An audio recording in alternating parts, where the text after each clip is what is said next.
Наркополицейские Коми за последние 1,5 месяца произвели 29 задержаний подозреваемых в сфере незаконного оборота наркотиков. В поле зрения правоохранителей попал даже гражданин Египта, который приехал в Сыктывкар получать образование, но параллельно нашел незаконный заработок. О самых заметных преступлениях расскажет Михаил Алипченков.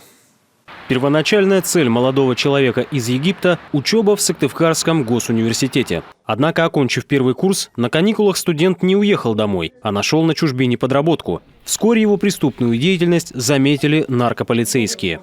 В начале сентября этого года сотрудниками отдела по контролю за оборотом наркотиков Управления МВД России по городу Сыктывкару по подозрению в незаконном сбыте наркотических средств в крупном размере был задержан гражданин Арабской Республики Египет.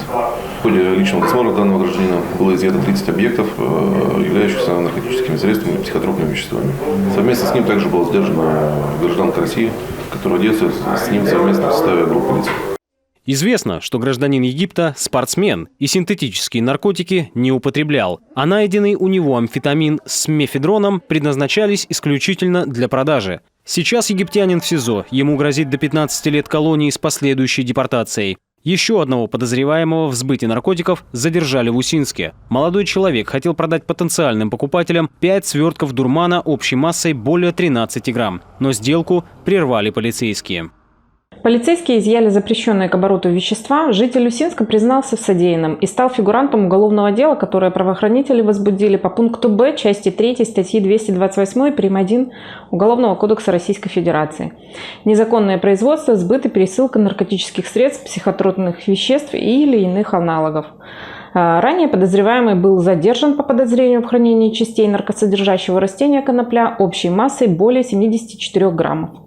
Молодому человеку грозит до 15 лет лишения свободы и штраф до 500 000 рублей. Немного ранее в Сыктывдинском районе задержали наркодельцов из Ухты.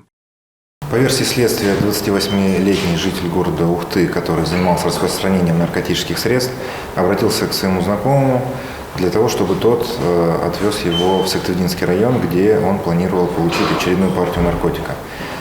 Знакомый, который не знал о характере деятельности своего товарища, согласился.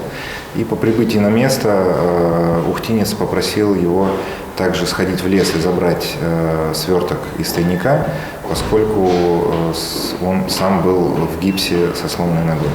Молодых людей задержали, когда водитель забрал закладку и положил ее в багажник. Полицейские изъяли у задержанных амфетамин, метадон, мефедрон, МДМА, гашиш и кокаин общей массой 2 килограмма.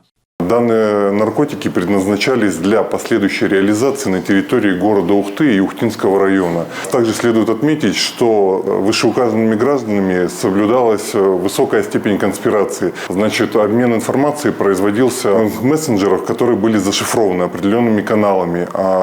Значит, за каждую закладку наркотических средств они получали по 500 рублей. Уголовное дело передано в суд. Оба фигуранта уже имели судимости. Ухтинским наркоторговцам грозит наказание вплоть до пожизненного лишения свободы.